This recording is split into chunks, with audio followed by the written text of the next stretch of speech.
समकोण त्रिभुज, समकोण त्रिभुज एक कोण इसका हमेशा 90 डिग्री का होगा।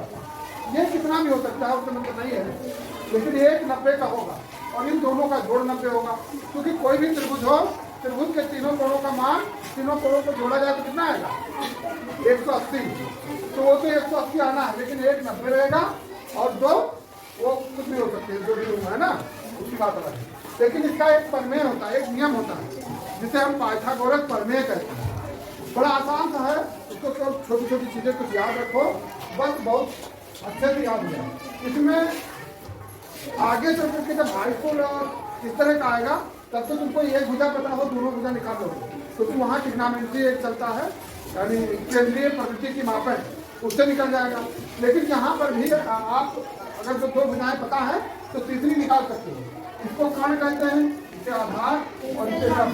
लंब ये वाली हो गई, इस भुजा को लंब कहेंगे, इस भुजा को आधार और ये कर्ण। इसका आपस में एक संबंध होता है। कर्ण का अगर स्क्वायर कर दो, कर्ण स्क्वायर, स्क्वायर मैंने घाते 2, कर्ण स्क्वायर बराबर होता है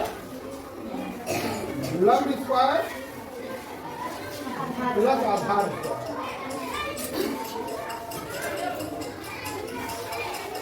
लंब स्क्वायर प्लस आधार स्क्वायर। अब इसका मतलब यह हुआ कि इसके कर्ण पर जो भी वो बनेगा वर्ग, इस पर जो भी वर्ग बनेगा उसका क्षेत्रफल इन और इस पर इन दोनों में बने वर्ग के क्षेत्रफल के बराबर होगा। इसके भुजा पर यानी कर्ण पर बना वर्ग का क्षेत्रफल शेष दो भुजाओं पर बने वर्ग के क्षेत्रफल के बराबर होगा। इसको कुछ ही तरह से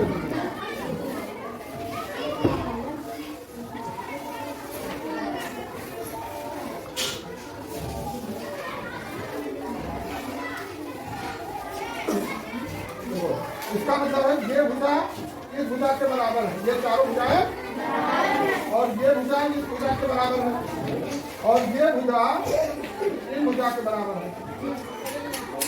ठीक बात समझ में आई? जो आपका त्रिभुज में मुख्य त्रिभुज ये है, ये वाला पार्ट जो इस पर बना है, इसका क्षेत्रफल, पूरे का क्षेत्रफल इस क्षेत्रफल और इस क्षेत्रफल को जोड़ दिया जाए तो उसी के बराबर होगा। वर्ग का क्षेत्रफल क्या होता है? अगर जो हम किसी कहाँ दौड़ रहे हैं, किसी वर्ग का क्षेत्रफल निकालते हैं तो वर्ग का क्षेत्रफल होता है वर्ग का क्षेत्रफल बराबर होता है भुजा स्क्वायर।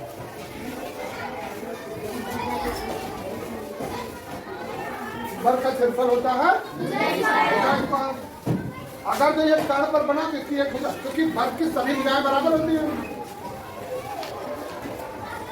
तो इसकी एक भुजा हुई, यानी इस पर जो भी वर्ग बनेगा इसकी भुजा बराबर होगा, इस पर जो बनेगा उसकी बराबर होगा, इस पर जो बनेगा वो बराबर होगा। अब मान लीजिए कि तुम्हारे पूरे चित्र में पूरे भुजा का बना हुआ सपोर्ट और तुमको ये पता है कि ये 4 मीटर और ये 3 मीटर है।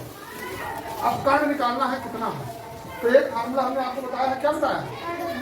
कर्ण स्क्वायर बराबर लंब स्क्वायर प्लस। अब कर्ण तुमको नहीं पता है तो फार्मूला लगा दो, कर्ण स्क्वायर बराबर लंब स्क्वायर है ना, लंब कितना दिया है? 4 मीटर, तो 4 का स्क्वायर कर दो, प्लस आधार कितना दिया है?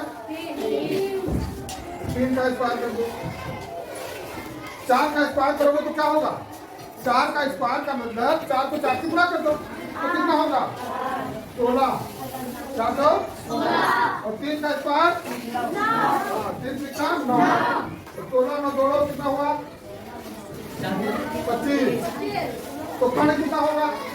नहीं, ये कर्ण स्क्वायर है तो कर्ण बराबर √25।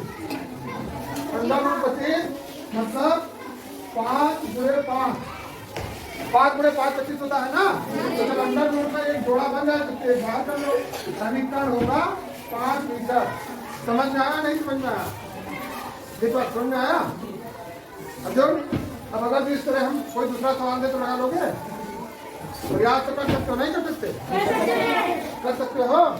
एक नोट कर लो, फिलहाल जब तक हम समझाते हैं तब तक कोई बात नहीं। अभी एक सवाल नोट कर लो, एक सम